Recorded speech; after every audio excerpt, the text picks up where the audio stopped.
Tantor Audio, a division of Recorded Books, presents Autism Spectrum Disorder, 2nd edition.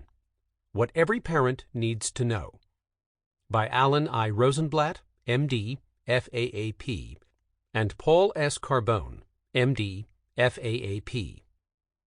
Narrated by Stephen R. Thorne. Publisher's Note: this audiobook includes bonus material. Please visit Tantor.com and type Autism Spectrum Disorder into the search box. Follow the link to the book's page. Then, under the Supplemental Content section, please enter the access code MIND, and then click the Unlock button to access the bonus material. The code should be entered in all lowercase letters. All tables and appendices referenced in this audiobook can be found in the bonus material.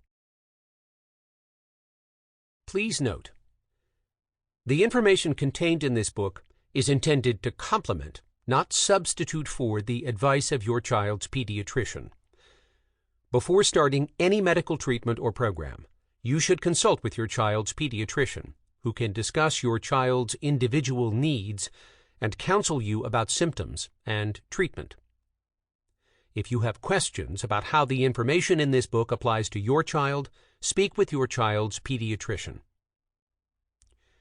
The names and identifying details in each parent's story may have been changed to protect the privacy of individuals. The content in these sections is for information only. The experiences may or may not be suitable for each family, and do not indicate an exclusive course of treatment. Before starting any medical treatment or program, you should consult with your child's pediatrician, who can discuss your child's individual needs and counsel you about symptoms and treatment. Products mentioned in this book are for informational purposes only. Inclusion in this publication does not constitute or imply a guarantee or an endorsement by the American Academy of Pediatrics. The information and advice in this book apply equally to children of both sexes, except where noted. To indicate this, we have chosen to alternate between masculine pronouns and feminine pronouns throughout the book. Chapter 1. What is Autism Spectrum Disorder? As a pediatrician whose son has Autism Spectrum Disorder, ASD, I know all too well about the difficult emotions that often surround a diagnosis of ASD. My son was diagnosed as having ASD in 2004 at the age of 24 months. Before the diagnosis, we were concerned about his development, beginning in infancy. At times he seemed uncomfortable with symptoms of acid reflux, and at other times he was extremely quiet and hard to engage. While he has always made forward progress, he reached his developmental milestones later than other children. For example, as a young toddler, he had difficulty using gestures, such as pointing, to tell us what he wanted, and he didn't begin to talk until he was 24 months old. While getting the diagnosis was painful, it ultimately helped me better understand him. It also began the process of knowing how to help him reach his potential. Although his mother and I are pediatricians, it was difficult to adjust our expectations, just like any parents. At first, I thought about the things I did with my father that my son and I might not be able to do, such as playing sports. I later realized that although some things are challenging for him, there are many things we do together that bring us both much joy. I have learned during this journey that parenting a child on the autism spectrum is not better or worse than parenting any other child. It is simply different. My son has helped me appreciate and enjoy those differences. We have always focused on what our son can do and not on what he can't. Along the way, we have tried to obtain the best therapies possible that allow him to reach even higher. As scientists, we had known that the best evidence-based therapy available for children with ASD is behavioral therapy, so we began his behavioral therapy program while he was very young. In addition to trying intensive behavioral therapy, we were open to trying complementary and alternative therapies as long as they were safe. After doing some research, we tried a few different nutritional supplements and the gluten-free, casein-free diet, understanding that there was limited evidence that these treatments would help reduce the symptoms of autism. After some time, we concluded that his progress with behavioral therapy was no better with these interventions than without them, so we discontinued them. We have continued to support him with ongoing behavioral therapy and have been delighted with his progress. Now, our son is an active participant in his community. With the support of family, friends, educators, therapists, and doctors, he enjoys many of the same activities as his peers: swimming, basketball, bowling, summer camp, reading, and discovering. All who take the time to get to know him are drawn in by his gentle demeanor, curious nature, and wonderful sense of humor. Paul Carbone, M.D., FAAP. Ellen had always taken pride in her son's intelligence, his expansive vocabulary, and his knowledge of dinosaurs. But at the age of 11, Brian was struggling socially. Classmates found his all-consuming obsession with dinosaurs annoying, and Brian grew impatient with them if they didn't know as much as he did about the prehistoric creatures. He had trouble understanding sarcasm from his peers. He couldn't tell when they were being mean, but got overly sensitive when they weren't.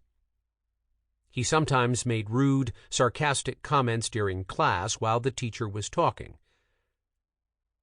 Brian also behaved in unusual ways. He was always touching people when he was stuck waiting in lines, falling down at unexpected times, and making loud, inappropriate comments about people within earshot. What concerned Ellen the most was that Brian never seemed to look her in the eye while she was talking to him.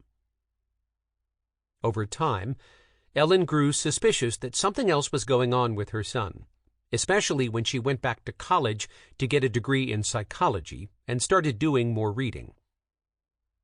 Though he had already been diagnosed as having attention deficit hyperactivity disorder at age 7, she began to wonder if he also had ASD, a diagnosis that a teacher had once suggested, but that Ellen had always dismissed. "He didn't fit the profile of what I thought was autism," she says. "I always thought children with autism were unattached, unresponsive, and in their own world." Ellen had Brian evaluated by a psychologist. A screening test suggested that he had ASD. The more she learned about ASD, the more Ellen was convinced that Brian had it. Ellen considered whether to pursue a formal ASD diagnosis. On the one hand, she knew that with a diagnosis, Brian would be eligible for more therapy services. On the other hand, she was concerned that the label would create stigma for her son. "And I'm afraid some people will look at me and think I'm a bad parent," she says. Chances are you're familiar with some of the concerns that Ellen is facing, or the difficult emotions that Dr. Carbone has experienced while adjusting to his son's diagnosis. Like Ellen, you may be wondering whether you should have your child evaluated or what a diagnosis will mean for your child's life. Like Dr. Carbone, you may be looking for information about where to find help for your child's social and communication challenges. Or maybe you suspect your child has ASD, but haven't addressed your concern with your pediatrician yet. We hope that listening to this book will help provide you with the information you are seeking to make the best decisions for your child. In this book, You will learn how ASD is defined and diagnosed, and the types of behavioral and developmental therapies available for treating it. You will learn when medications may be required and whether complementary and integrative medicine may be helpful. We also help you create a treatment team that includes your pediatrician, and we provide information to help you care for your child and get a handle on the types of services and assistance available to him. In addition, we help you understand the effect of ASD on you and the rest of your family. Stories from other parents help you understand that you are not alone on this journey. You will acquire an understanding of how ASD will affect your child as he grows older, and the types of advocacy you can do as the most important member of the treatment team, the parent of a child with ASD.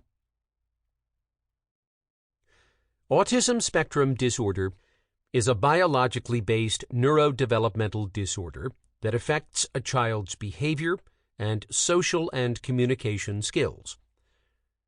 For most children, this condition is chronic and requires lifelong management. The condition of some children, approximately 9% according to studies, improves over time to a point at which it no longer meets diagnostic criteria for ASD. In general, these children are the ones who have typical learning abilities and have received early, intensive behavioral therapy. However, most children whose condition no longer meets criteria for ASD still have other developmental and behavioral symptoms. No doubt, we certainly hear a great deal about ASD these days. A 2018 study by the Centers for Disease Control and Prevention estimated that 1 in 59 children is diagnosed as having ASD, about 1.7% of all children. Boys are 4 times more likely to be identified than girls, and white children are more often diagnosed than black and Hispanic children. A major reason for the dramatic increase in the diagnosis of ASD has to do with changes in the way the condition is diagnosed. In 1994, the diagnosis was changed to include children with milder symptoms, including those whose language is closer to normal cognitive milestones. In addition, a growing body of research showing the importance of early, intensive behavioral treatment in helping children with ASD prompted the federal government to emphasize early detection, so more children could receive services at a younger age. The emphasis on importance of early diagnosis and intervention inspired several major public education campaigns to teach parents about ASD and the importance of early diagnosis. Because more children are now considered to have ASD, and diagnosis is occurring earlier in life, the prevalence of ASD has increased. In spite of all the public interest in and attention on autism, figuring out whether your child has ASD is not easy. This condition is remarkably complex and difficult to diagnose. No 2 children exhibit the same symptoms, and severity varies widely. Some cases may be subtle, while others may be more straightforward. In most cases, the process of determining whether a child has ASD usually begins with parents who are concerned about their child's development. But in some cases, the early sign of ASD first comes to the attention of a pediatrician, teacher, or child care provider who observes something different in the way the child plays, learns, speaks, or acts. Can a child ever fully outgrow autism spectrum disorder? Symptoms of autism spectrum disorder vary greatly from one child to the next. While it's possible for the condition of some children, studies indicate approximately 9%, to improve to the point at which it no longer meets diagnostic criteria, most children continue to have some degree of developmental or behavioral symptoms.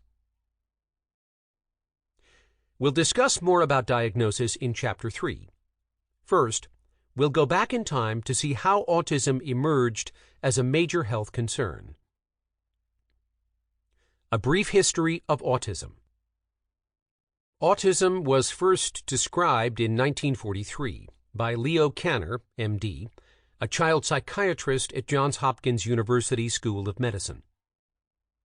It was Dr. Kanner who first coined the term autism, borrowed from the Swiss psychiatrist Eugen Bleuler, who used the word to describe the idiosyncratic, self-centered thinking he saw in people who had schizophrenia.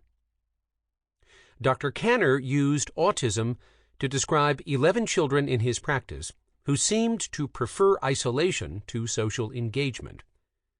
The children all displayed extreme aloofness and total indifference to other people. They made little eye contact and did not engage in imaginary play. Some displayed an amazing ability for rote memory. Others were obsessed with routines, spinning toys, and mechanical objects. Dr. Kanner believed that autism was an inborn disorder and that children with this condition entered the world without biological underpinnings for social interaction. These were children who lived in their own world. Even today, Dr. Kanner's descriptions of autism are highly regarded and considered some of the best ever written. In the 1950s, Freudian psychoanalysts put a new spin on autism, contending that the condition resulted from the emotional withdrawal of a baby born to a cold and emotionally distant parent. In particular, they focused on mothers and called these parents refrigerator mothers. Bruno Bettelheim, Ph.D., then the director of the Orthogenic School in Chicago, became fascinated with children who had autism and advanced this theory. Dr. Bettelheim had a Doctor of Philosophy, but was widely cited as a child psychologist. He lectured on psychology at the University of Chicago, despite any lack of formal training. Dr. Bettelheim's most famous patient was a boy named Joey, whom he described in 1959 as a mechanical boy in the popular magazine Scientific American. At 18 months of age, Joey was unable to speak and was described by his grandparents as remote and inaccessible.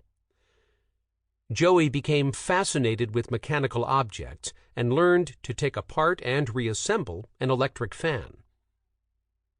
By the age of 4, Joey was spending a great deal of his time rocking back and forth and becoming completely consumed with mechanical objects. Like many of his colleagues at the time, Dr. Bettelheim attributed Joey's unusual behaviors to his parents. Dr. Bettelheim claimed that their aloof parenting style forced Joey to withdraw into his own world and marked the beginning of his descent into schizophrenia.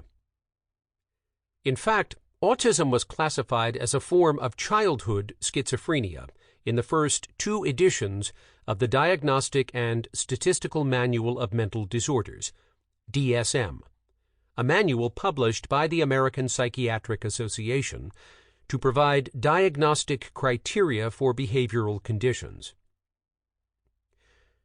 Dr. Bettelheim's views persisted for years, until experts began to consider autism from more biological perspectives. In 1964, a research psychologist named Bernard Rimland described infantile autism as a neurological disorder with a strong genetic component. Rimland and his wife were personally acquainted with autism. They were the parents of a child with autism, which they had diagnosed themselves. Studies in the early 1970s showed that despite causing similar symptoms, autism was a disorder distinct from childhood schizophrenia. In 1977, the first study of twins and autism was published in the Journal of Child Psychology and Psychiatry. The study showed a strong genetic influence in identical twins who had autism. If one twin had autism, the other twin was much more likely to have other cognitive differences too. Finding a genetic connection to autism meant that autism needed to be described more precisely so it could be properly studied and better understood. That became possible in 1980, when infantile autism finally received its own separate category in the third edition of DSM. Fascinating fact: Donald Triplett, the first child cited in the now famous report on autism by Leo Kanner, MD, was profiled in The Atlantic in October 2010. At the time, he was 77, living in Forest, Mississippi. Although he faced many challenges throughout his life, he was embraced by his community and enjoyed doing activities such as playing golf. Read his story online at www.theatlantic.com/magazine/archive/2010/10/autisms-first-child/308227. Early signs of autism spectrum disorder. Social differences. Resists snuggling when picked up, arches back instead. May have temperament differences during infancy, such as being described as a very quiet or very fussy baby. Makes little or no eye contact.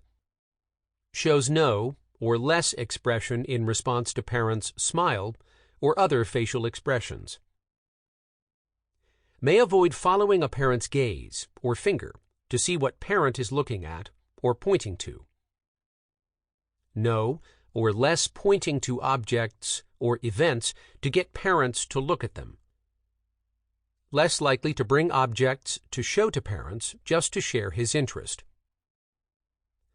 Less likely to show appropriate facial expressions. Difficulty in recognizing what others might be thinking or feeling by looking at their facial expressions. Less likely to show concern, empathy for others. Difficulty in establishing and keeping friendships. Communication differences. Less likely to say single words by 15 months of age, or two-word phrases by 24 months of age. May repeat exactly what others say without understanding its meaning. Parroting, or echolalia. Responds to sounds, such as a car horn or a cat's meow, but less likely to respond to name being called. May refer to self as you and others as I, pronoun reversal. Shows no or less interest in communicating. Less likely to start or continue a conversation. Less likely to use toys or other objects to represent people or real life in pretend play. May have a good rote memory, especially for numbers, songs, television jingles, or a specific topic. May lose language milestones, usually between the ages of 15 months and 24 months in some children. Regression. Behavioral differences, stereotypic, repetitive, and restricted patterns. May rock, spin, sway, twirl fingers, or flap hands. Stereotypic behavior. May prefer routines, order, and rituals. May be obsessed with a few activities, doing them repeatedly during the day. More likely to play with parts of toys instead of the whole toy, for example, spinning wheels of a toy truck. May have splinter skills, such as the ability to read at an early age, but often without understanding what it means. May not cry if in pain, or seem to have any fear. May be very sensitive or not sensitive at all to smells, sounds, lights, textures, and touch. Sensory processing differences. may have unusual use of vision or gaze. For example, looks at objects from unusual angles. May have unusual or intense but narrow interests. What autism spectrum disorder might look like.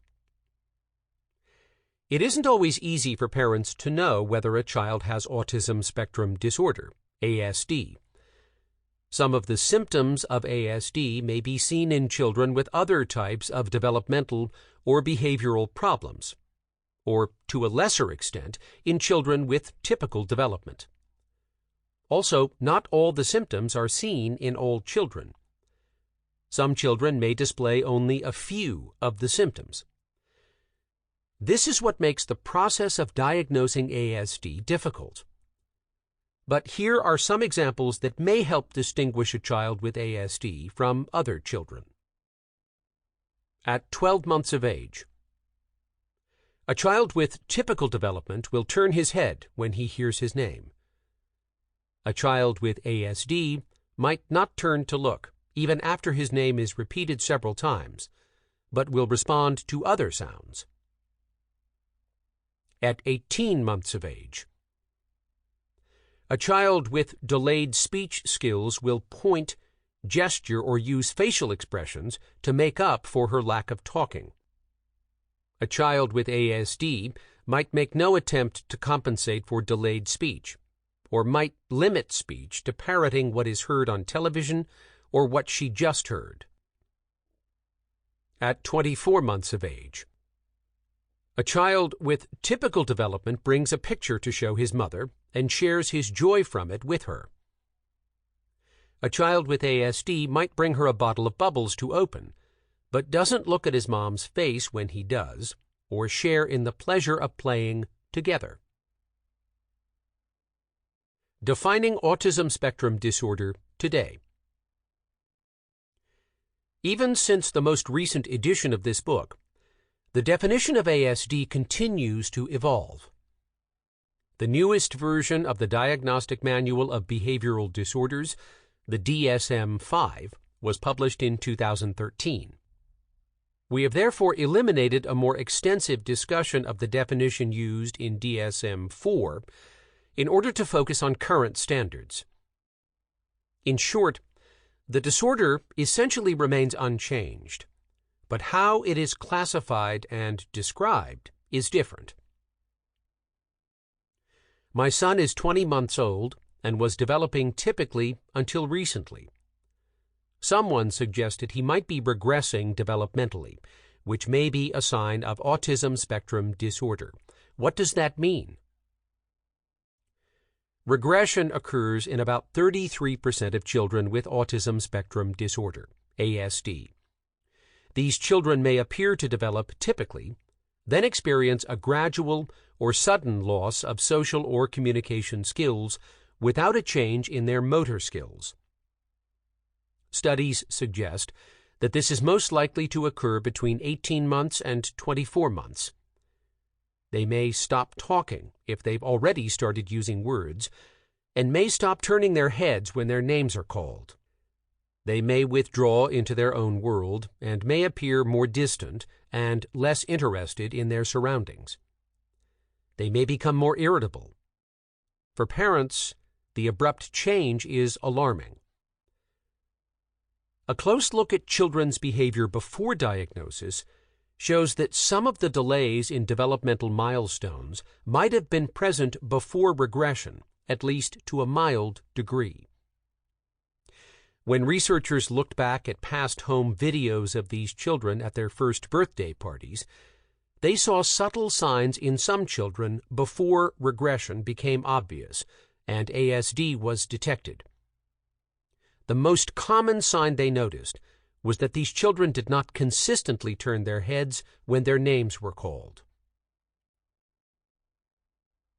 The new definition of autism. In the new DSM, the DSM-5, a single diagnostic category of ASD replaces the category of pervasive developmental disorders from DSM-4, including autistic disorder, Asperger syndrome, pervasive developmental disorder. Sample complete. Ready to continue?